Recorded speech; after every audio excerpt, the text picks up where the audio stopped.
How to fix mobile data not working.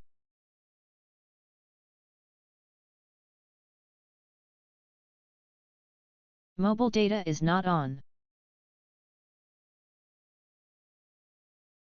Let's see. Go to Settings.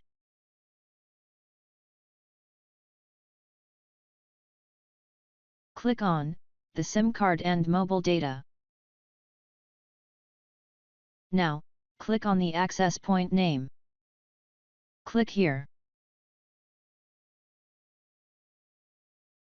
Now enter the internet here.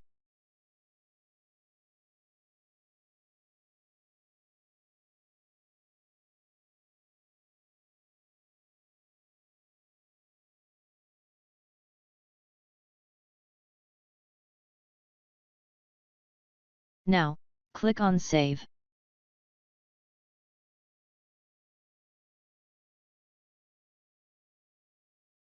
Currently, mobile data is working. Thanks for watching the video.